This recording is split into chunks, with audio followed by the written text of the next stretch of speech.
How many of you have listened to the Head, Heart, and Boots podcast? I can't tell you that react how much that means to us. Welcome back to the Head, Heart, and Boots podcast. I'm Chris. And I'm Brandon. Join us as we wrestle with what it takes to transform ourselves and the businesses we lead. This new camera angle makes my arms look smaller than yours. I'm noticing that, and I really appreciate it. I thought you did that on purpose. No, I don't. I didn't, and I am not happy with it. What's up, dude? You know, it was a great weekend. It was actually really good. Like, good in what way? Good that you didn't do crap? Good because you achieved a million things? No. Well, actually, I cleaned my room. Oh, now you got to explain what you mean by that. Well, I've been in this state of some out with the old, in with the new, or kind of just I've felt really motivated. I've been listening to a lot of Jordan Peterson lately.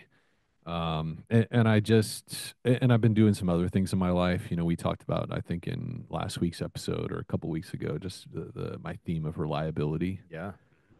And I realized I needed to put some effort into kind of my Zen space. Yeah. You know, just I was accumulating some clutter. And so I did a fair bit of purging and organizing and felt really good. We got all the Christmas stuff put away. Oh, yeah. Historically, like, my wife really enjoys Christmas stuff and decorating and whatever. And so oftentimes the tree is up until I guess this is it's the second week. Okay. It's the 13th. It's still pretty early. Yeah. So, you know, we got all of that stuff put back in the attic and the tree out to the street and all that kind of thing. And it just felt really good. Yeah. You know what I mean? Yeah, for sure. A little bit of a winter cleaning episode. Yeah. Also had a friend over on Saturday, my friend Tim, and we ended up with my boys just watching Pink Floyd's Berlin concert. Oh, wow. And I'd never seen it before, and it's pretty remarkable. I mean, for something that happened in 1990. Yeah. So it was just having a really great time with him. I love when he gets around my boys. He's really good with my boys. He's kind of like a surrogate uncle. Yeah. Yeah. And such a good dude. Yeah, he's just a really good dude, and his energy is really fun to be around. And so it was just a really great weekend. Yeah. That sounds super fun, man. Yeah. We I'm not going to open Pandora's box all the way, but we just went back to church for the first time.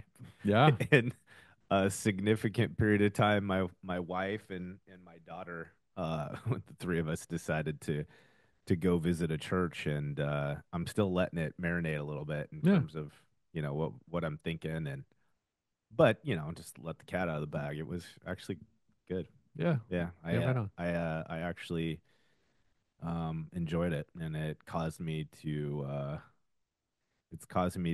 think through some stuff, and it's good. I'm a little bit of pursuit right now. I'm not going to say full blown pursuit.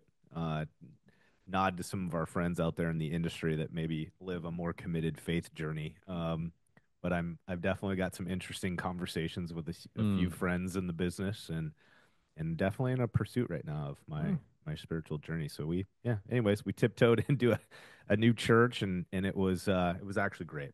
And maybe I'll get really crazy and I'll talk more heavily about it in a future episode. All right. I've got some ideas kind of bouncing around, but anyways, hey, today, this is kind of an interesting one because I know we've just kind of come out on the other side of a ton of annual planning for most of us. Maybe most of us, though, if we're honest, we're probably doing some refining still in January. Our team certainly was.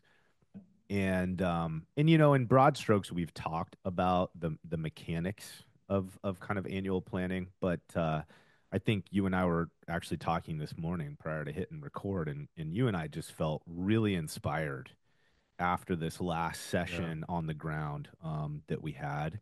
And I wanted to, you know, you and I just kind of thought about, hey, what if we had a conversation more about the spirit of and the gains that we can see when we really approach the annual planning and not getting into the nuts and bolts, but more from the synergies that we can create. Or Wayne coined the term the set bonus, right? For those of you that maybe have a video game bug behind you somewhere, just this idea that together these things create such a far superior outcome that it's clear that we need to prioritize finding the synergy of these processes to really see the spirit of and witness and experience the spirit of what annual planning realignment, you Yeah, know what I mean, looks like. it's like the combination of certain things creates a force multiplier. Yeah, yeah, yeah. Yeah, I last week I was kind of riding a high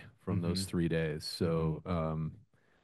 a little more definition, right? We had Wayne in town for our leadership um, quarterly strategy meeting, and we had our newest cohort of consultants Correct. Yeah. that were flying in as kind of the last leg of our process, sort of the welcome to the team Yeah. experience. And the combination of those two, this is the first time we've had that in conjunction with our strategy kind of summit as a leadership team. And man, I had, and I'm sure there's a lot of owners of growing teams that can relate to this, but there's something so special about being an owner and seeing one of your downline leaders doing like in their full genius. Mm-hmm. And this was the first strategy session. I think it's fair to say, like Wayne led the whole thing. Yeah. He basically he created our agenda. He really led us through the process. And Wayne's 30 years old. Yeah. Yeah. And I only say that because it's just it's rare and it's so remarkable to see it. I certainly wasn't as tuned in and I wasn't on Wayne's level when I was 30, and it's just really really fun to see somebody really living out of their strengths Yeah. and really an enormous amount of self awareness and EQ at his age. It's just so inspiring, and just the idea that you and I, when we started Floodlight, it was just you and me, Yeah. and that moment of realization of wow, this is growing into something so much bigger, Yeah. and it's so special to see others just running Yeah. Full speed. with the opportunity that's unfolding. Yeah. And Honoring it and really um bringing absolute 100% of themselves to the process, oh full accountability and ownership, you know. yeah, And for a lot of you, like your organizations, we're pretty fortunate. Some of, you know, a good hunk of it was intentional because Chris and I always started Floodlight with this principle of we're building a team, a firm yeah, of consultants, and that you and I have to learn the trade craft and offer the trade craft as we build that organization so that we understand what we're recruiting to and what the kind of the long-term vision of the business is. But right out of the gate, we knew we would be seeking really powerful team members and then yeah, ultimately over time handing off a lot of the day-to-day of that organization to that team and getting out of their way, right? yeah. Finding powerful people that in combination are far superior than what you and I could do on our own. So a lot of that has been intentionally, and then of course we are also fortunate in the sense that we've had moments where we're reaping the benefit of what would you call it? Working hard enough to be ready to be lucky. Yeah, yeah, You yeah, know, yeah. and Wayne is Yeah, one earning of your luck, many. so to speak. Yeah, Yeah. yeah, So some of the components that stood out to me of those 3 days, I think one thing that was really special, and I think unlocked something very unique in my experience with hiring and team building, is how Wayne chose to open up that consultant day. mhm, So we basically opened up the agenda with each person offering their personal high low kind of life. mhm. Yep, We do this kind of in our meetings. We call it "What's Pause." We'll yep, open up our meetings with, "Hey, something positive, personal or professional from the week." But yep, when this thing, just as a get to know you kind of icebreaker, it was a personal high and low, a professional high and low, and then what got you to here. And it was kind of like an abbreviated personal story, so to speak. And yeah, every single one was really heart level and revealing. There's a level of vulnerability that I don't know that you and I have fully experienced in our normal team building engagements and stuff prior.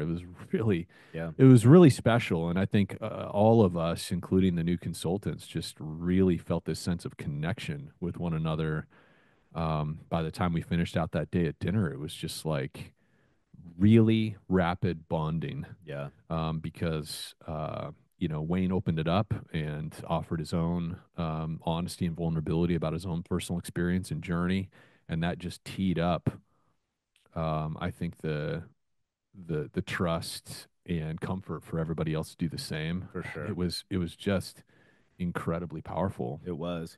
And I think one of the things I kind of want to do is we kind of look at some of these elements of those 3 days is I want to try to tie us back into why it's important for us in terms of your and I's vision for the business, our core values that we've kind of just recently gone back through and really aligned behind and got clarity about, just because I think it helps kind of set the tone of what's the value of what we're saying, Sure. the principle of the experience. So I would just say, one of the things that we did, and we just finished these up, just in full transparency to the listeners, we've just finished these up over our Christmas break. Okay. Chris and I, and just, again, in full transparency, I was just feeling very uninspired about our core values. We built them at a certain time in the business's history. We took a more team approach to the core values, and I think for some organization, maybe that's the right way. So this is not a conviction on right or wrong. I'm just going to tell you what we chose to do because it was important. And I was not feeling like I could adequately lead the organization in my appropriate seat because I just didn't feel the connection at a heart level, gut level to those core values. And so I decided that we were going to redo those. And Yeah. essentially we did them from scratch. Yeah. And for any of our team members that are listening, they haven't even heard them yet. Like, we're just being raw here. Like, this is no different than your guys' organization. Shifts have to happen when they're brought to your attention, regardless of where you're at. So, anyways, we redid these, and this was a labor of love. We really evaluated the core elements of those core values. We really dug in and made sure that we agree with them and that there's something that can serve as a guiding principle and a guiding light to the future of the organization. And so part of that, as an element of our core values, the type of relationship that we want to build with our consultants, not only internally as an organization, in preparation, though, for them to have the aligning type of relationship with their clients. It was important for us to have this relational connectivity that took place in a transparent way early in the relationship. And for, most organizations, I think Chris and I would say we agree, or we think that this is probably important for everyone.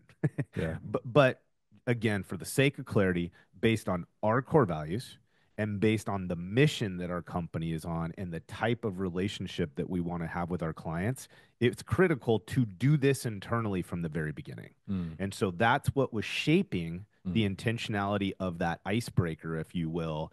And then it's in conjunction with that, it's why Chris is so excited about the outcome, because principally we needed to do that because it aligned with the core values and the mission, and then we did it and got the net result of why we're doing that, and so it was worth celebrating. We had 3 very high caliber, and some of those announcements will come out over the next several months as they get their legs under them, very high caliber and respected individuals. They walked into a room, not only with the 3 of themselves and us as a leadership team, in a very new, raw relationship, and met us. Yeah. So I think what this points to is why I was so excited is Wayne led with actions that unite in synergy with our core values. And those team members, because Wayne and our team did a great job filtering candidates. And so by the time we flew these 3 individuals out, they did really what we anticipated, and they stepped in and met us. And it was a freaking unbelievably cool time together as we were beginning to set the stage of our team.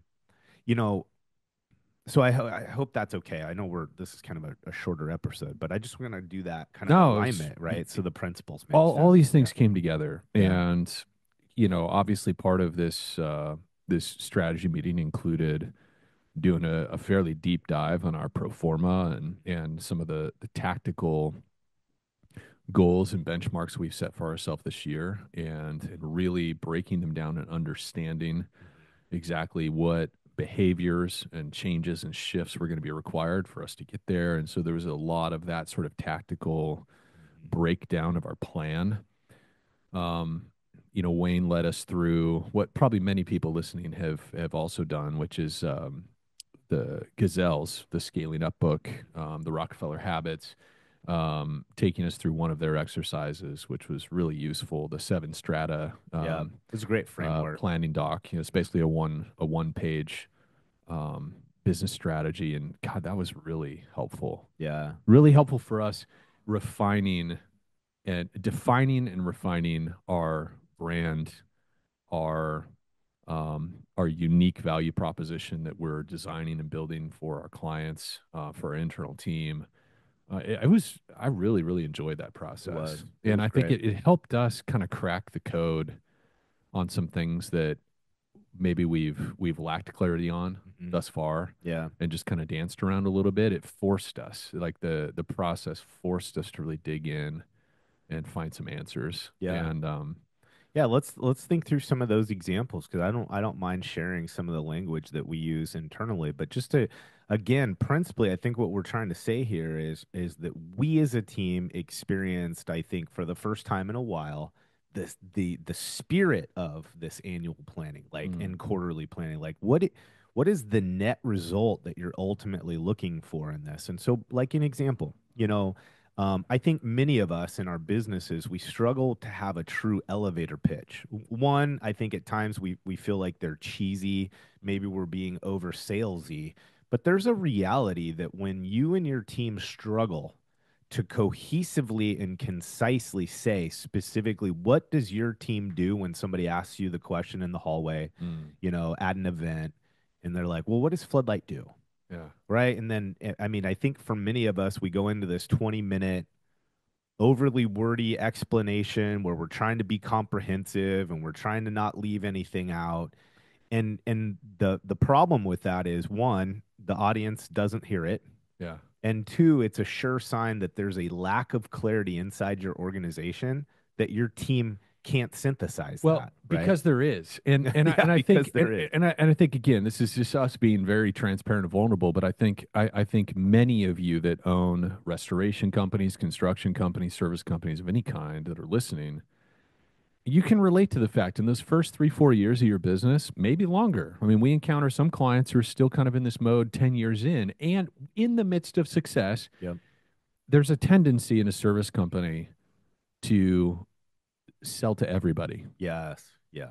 That's And, right. and we've been guilty of that at times. Somebody wants consulting, we Yeah. take them on. We We can do do our that. thing. Yeah. Yeah, we and but over the years we've started to identify the avatar of a business owner, a leadership team that is most likely to be successful Yeah. leveraging consulting. Yeah. And that was part of what this process really forced us to wrestle with is Absolutely. who is our target client? Right. And I think what we found is that it had very little to do with how big or how much revenue they make. And it really had to do with what is their goal, objective, posture, what's the current personality of the business. And so is it Yep. okay if I say it? Can I say our pitch? Yeah, no, I want you to because I think again, it's like It's very simple. this It's is not simple, but it's but important, it's right? so important. Yeah, And maybe we can kind of break down the why behind I want this. to. Yeah. Yeah. So where we landed is our unique value proposition. What we do, our one phrase elevator pitch is we partner with restorers who want to grow and scale their companies and help them create a ton of enterprise value in the process. That's what we do. Now, why? And you say, well, okay, that's not very fancy. That's not hyper specific. Well, I think over the years, we've had clients that have come to us with specific operational problems. Uh, we need our project managers to do a better job of running projects. We need some project management training, or, we got to figure out commercial sales. And at times, I mean, it's always a spectrum, but at times they feel like they've got everything else figured out. and or they're content owning and running a lifestyle business. I just got to tweak and fix this little thing. Everything else is good. We're cruising along. And they aren't necessarily compelled to or desiring to grow and scale and build. They're calling us more as a problem solver versus a partner. Is that fair to say? That's really fair to say. They're hiring us as a problem solver more than a partner. And so there's a very myopic, specific, targeted thing that they want us to do for them. When in reality, our entire makeup as a team, yours and I's gifting, talent, desire is oriented around partnership, and building and growing. Yeah. That's how you and I are wired. Yeah. That's how all of our talent and skill set is deployed in our consulting model, is by helping our clients grow and scale and all the things that entails, and all the emotional journey, the intellectual journey, the skilling up required, all of that stuff.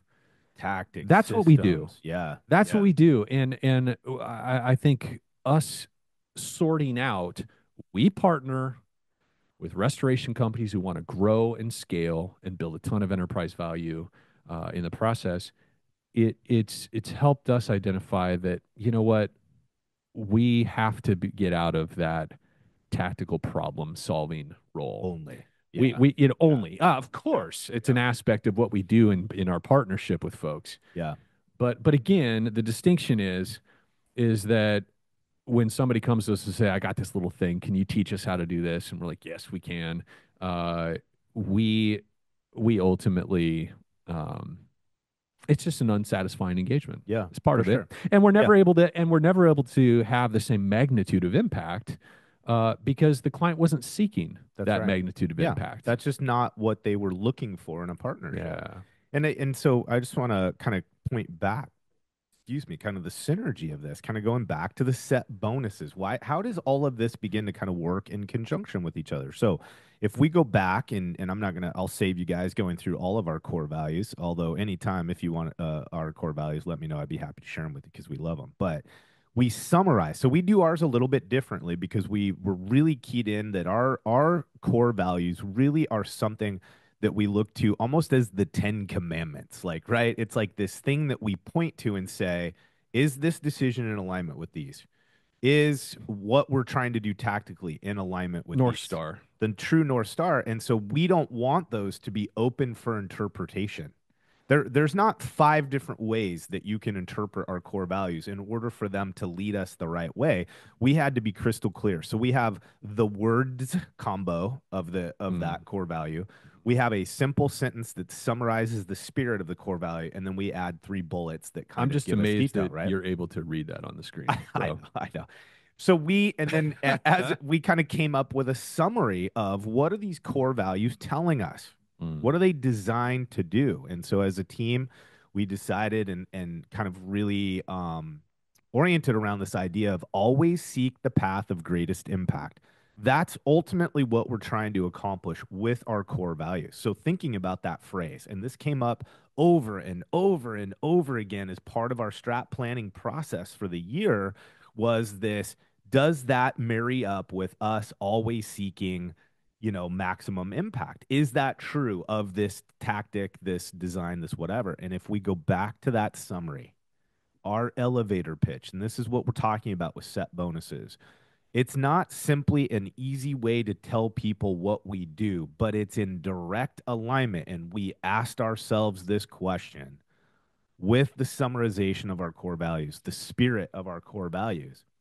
And if as a leadership team, we're saying we're always seeking that path of greatest impact, then from our worldview, for the principle of our business and the type of relationship for us to have with our client is aligned with that, it means we want to be in a strategic partnership with our client where we are serving the role of assisting them in scaling, growing their business, and creating this really life-changing enterprise value in the process.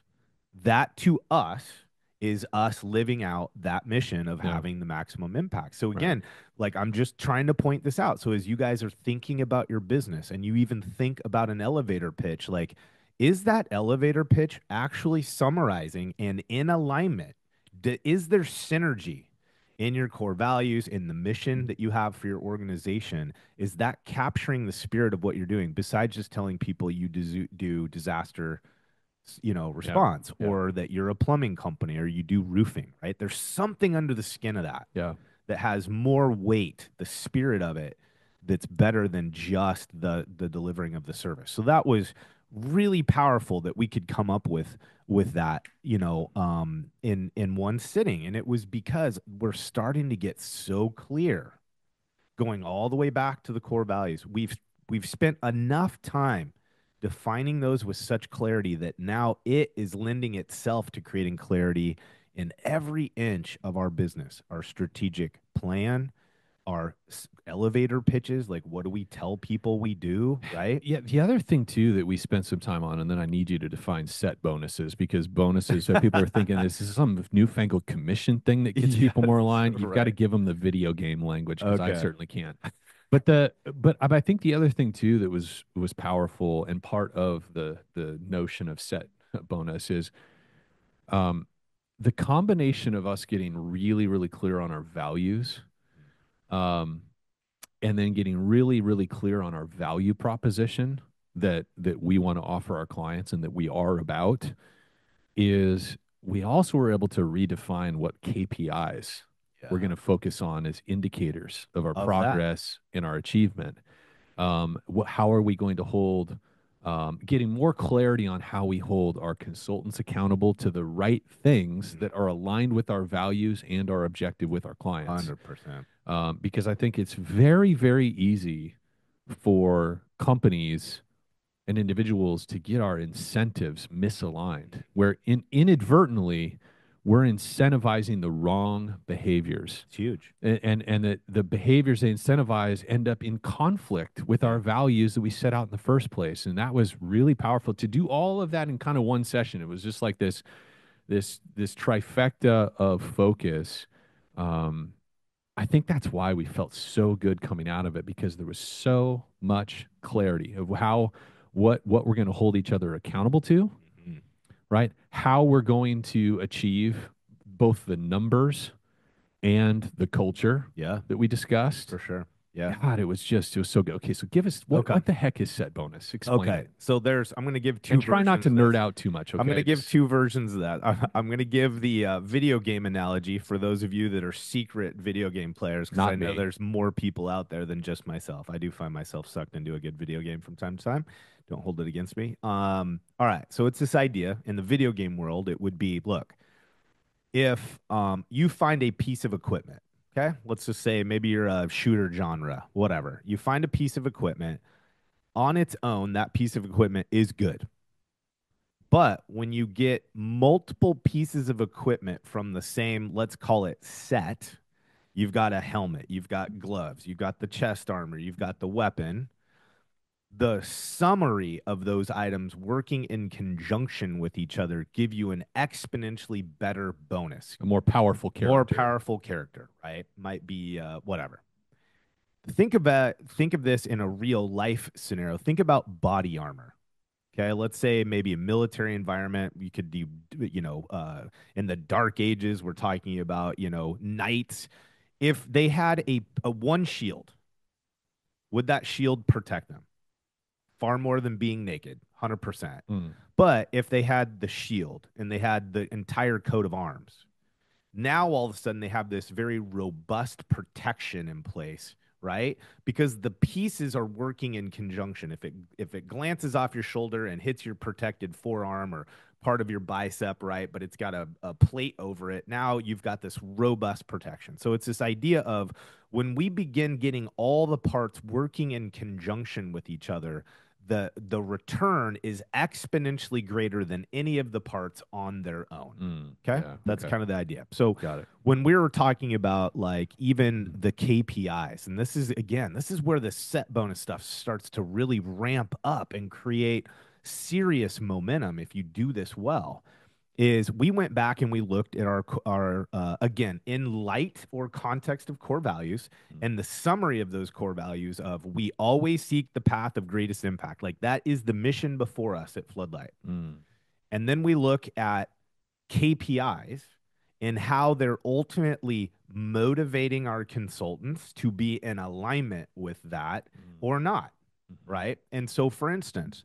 for us, we track and we're on a mission to increase over time our client lifetime value. Well, everybody's like, well, yeah, you want your clients to stick around. Yes, you're right.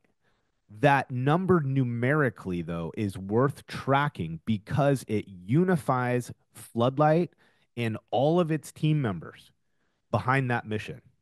Yeah. Because the longer our clients choose to live with us, meaning we're continuing to create strategic value. We're continuing to partner with people the right way. Yeah. We're continuing to say yes to the right client base that says, I want to grow and scale my business and create enterprise value in the process.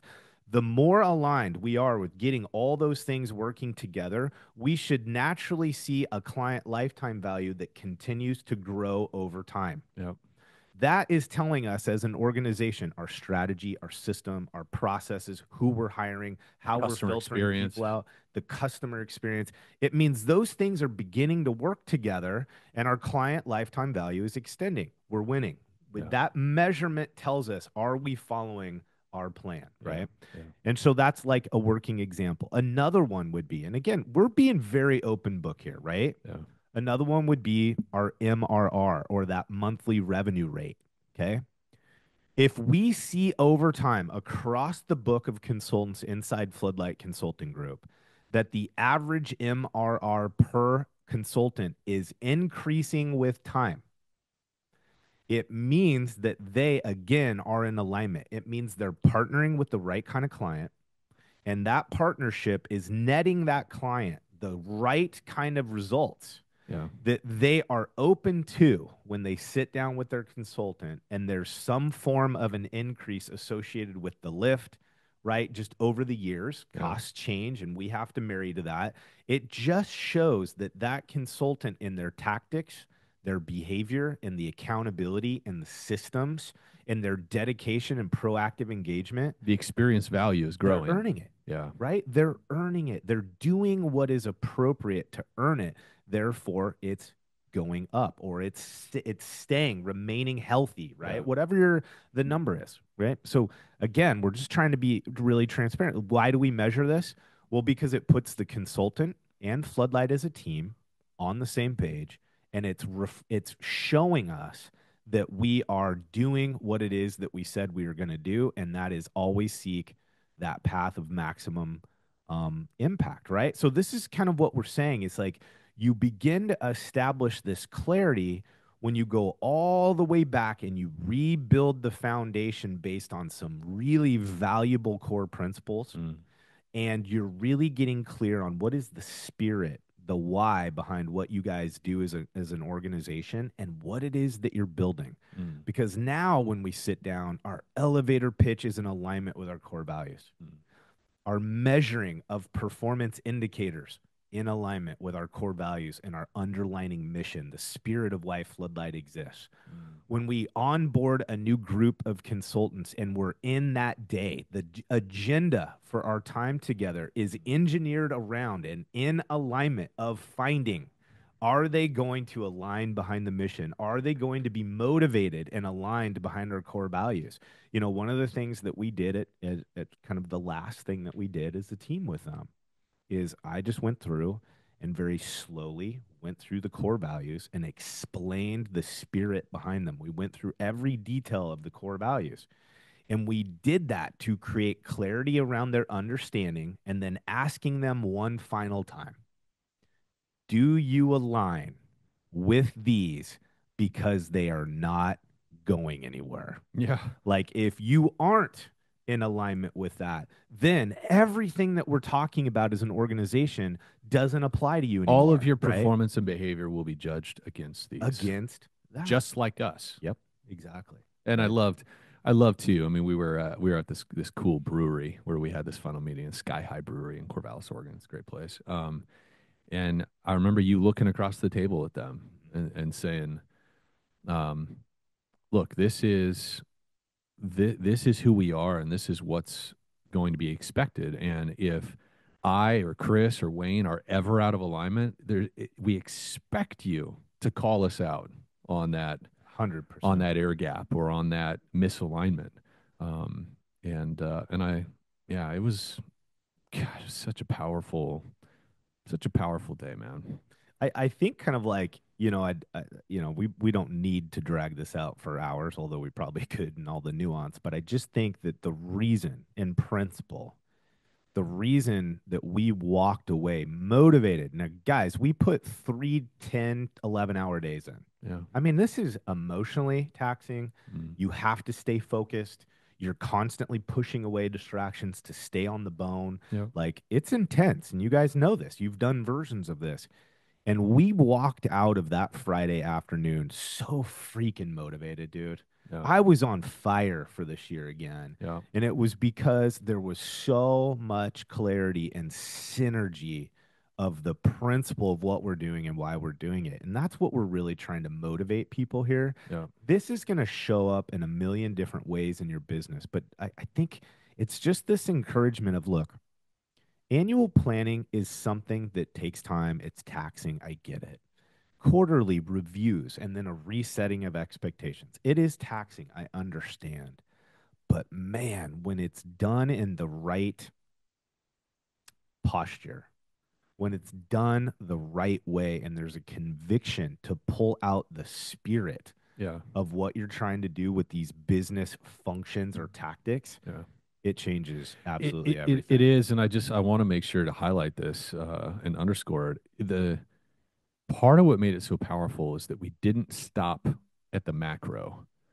We like I think sometimes the way I've handled annual planning in the past is it really primarily revolves around the budget and what's our top line going to be, how are we going to manage our costs, how are we allocating our monies, how many leads do we need to get, and all that stuff's very important, right? Yeah. It's like reverse engineering. How are we going to do $10 million this year? Okay, well, it's going to require this amount of jobs, this average job size, and it's very sterile.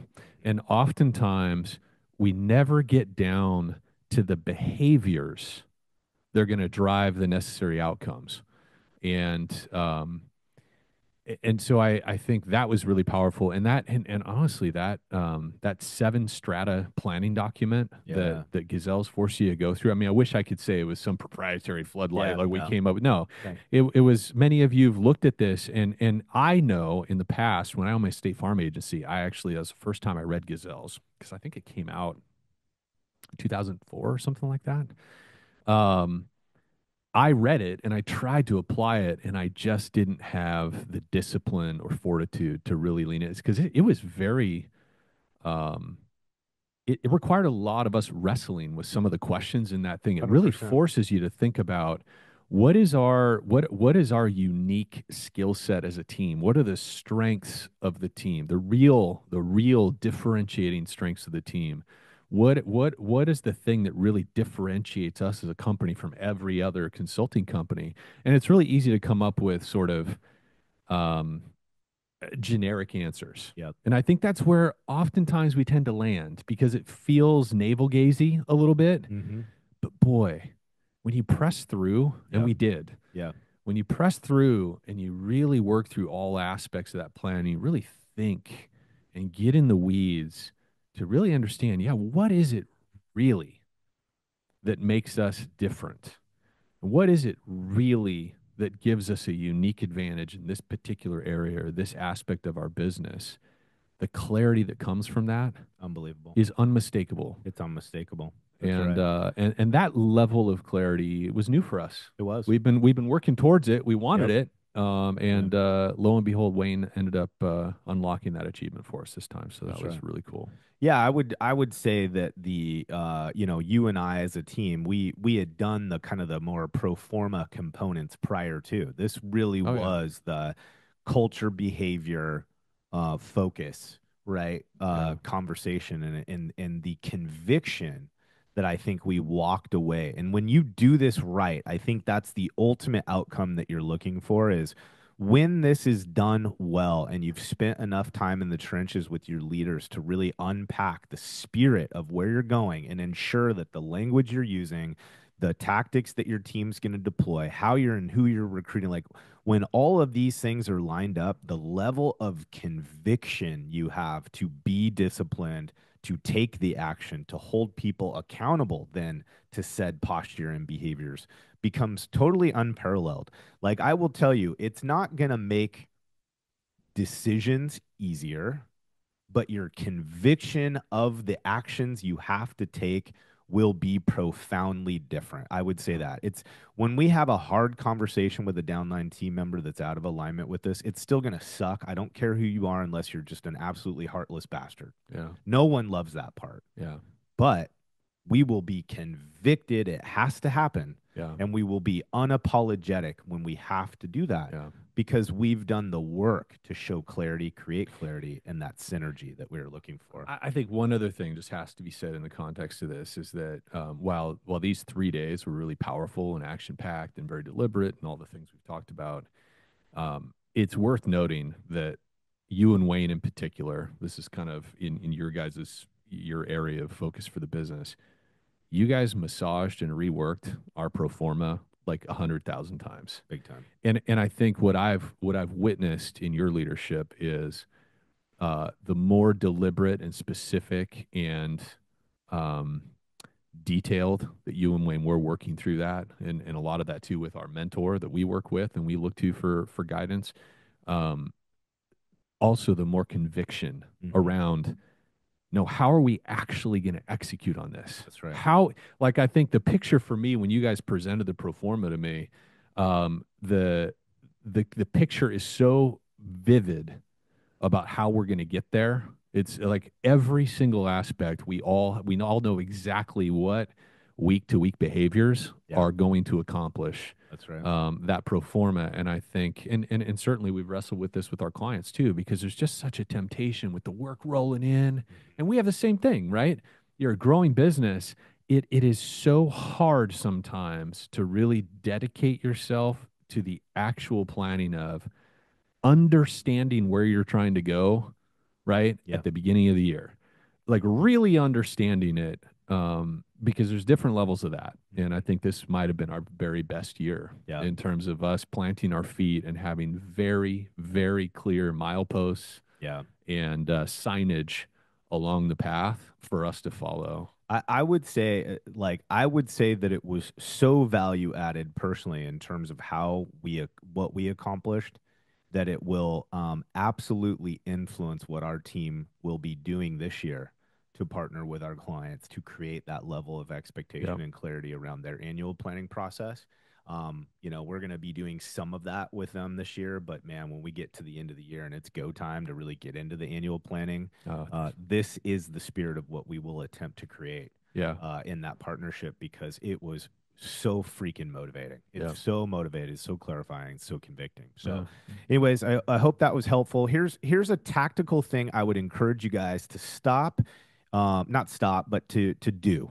And I think it is like, for many of us, the ship has sailed. We're en route this year. We're starting to take action. But let me encourage you guys as key leaders and business owners, two things. One, if you're an organizational leader and this is part of your wheelhouse and responsibility, take those core values and go find a quiet place lacking distraction and go through them really intentionally and really ask yourself the question, does your heart, your spirit align behind those core values? And as the owner of the organization or the key leader in that organization, are you convicted enough by them that you will allow that to shape your decision making and therefore to shape the culture inside the organization? And if they are not there yet, they're not clear enough, if you can't tell a clarifying story of how these things will drive how you behave in the organization, let's start there.